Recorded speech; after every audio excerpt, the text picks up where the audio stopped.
preparados para o nosso Mapeando a História?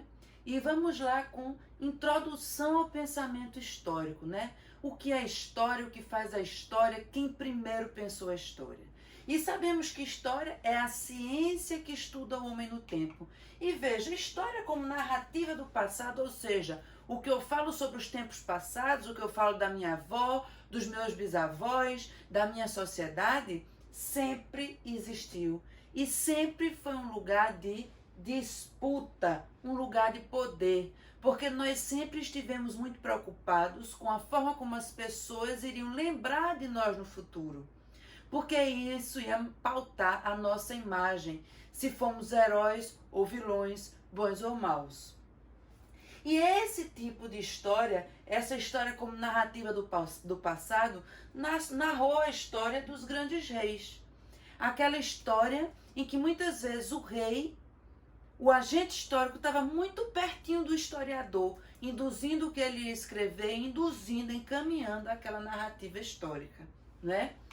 E aí o primeiro a pensar a história separada do mito foi Heródoto. Heródoto, lá da Grécia Antiga, é considerado o pai da história, porque ele é o primeiro a tentar inicialmente separar história, o que é história, que é validado por fontes, e o que é mito, o que é crença, o que é religião, certo?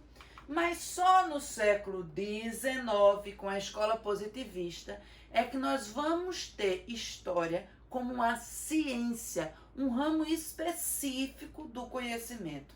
E os positivistas vão ser responsáveis por essa cientificação da história, tornar a história científica, tornar o conhecimento histórico científico. E para isso eu construo um método. Os positivistas foram responsáveis por desenvolver um método de pesquisa histórica. E esse método sempre resultaria na verdade absoluta, na verdade histórica. Porque os positivistas acreditavam que o historiador era neutro, ele não influenciava na produção da narrativa histórica.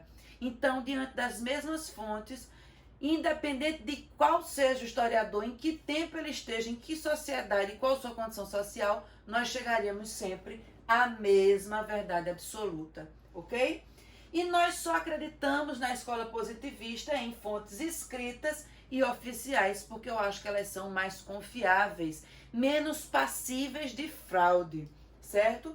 E por isso que a escola positivista é responsável pela formulação da história das nações, aquela história macro, dos grandes acontecimentos. Se eu só levo em consideração as fontes escritas e oficiais, então a minha história vai ser a história dos presidentes, a história dos grandes generais, por isso que é chamada História das Nações. Bom, a outra escola que vai estudar e pensar a história aí no século XIX, e meio para que se contrapor à escola positivista, é a escola dos análises.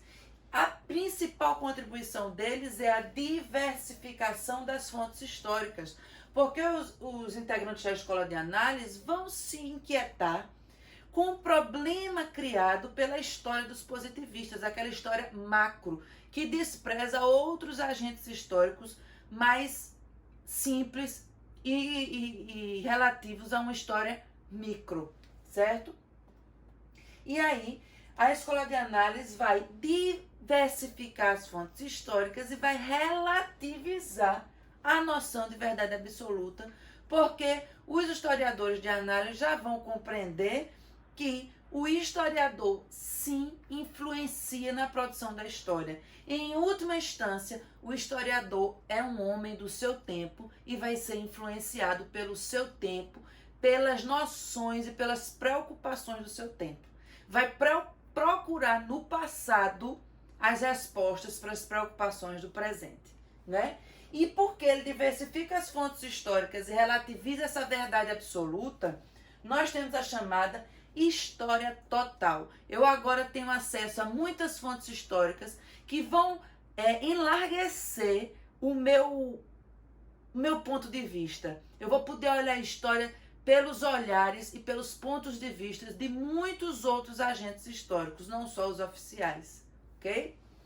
E aí, a outra forma de interpretação da história é o materialismo histórico, que é responsável por uma visão de história muito mais economicista, porque eu acredito que as transformações sociais vêm a partir de mudanças econômicas. Por isso que os historiadores materialistas dividiram a história e periodizaram a história a partir dos modos de produção. Então, cada época, a sociedade teria um modo de produção, um modo de produzir, um modo de fazer as coisas, e esse modo de produção iria pautar todas as outras relações sociais naquela sociedade. E aí nós temos o modo de produção comunista primitivo, asiático, escravista, feudal e capitalista.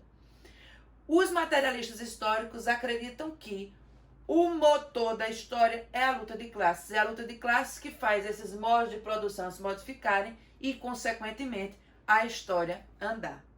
Bom, gente, chegamos ao fim desse nosso mapa mental, desse nosso mapeamento histórico sobre introdução ao pensamento histórico. E espero que vocês tenham conseguido aprender bem esse conhecimento e sucintamente, ok? Não se esqueçam de dar o like, de se inscrever no canal para receber as outras atualizações, principalmente não só a dos mapas mentais, mas as dos vídeos das aulas completas sobre esses assuntos. Ok, gente? Até a próxima!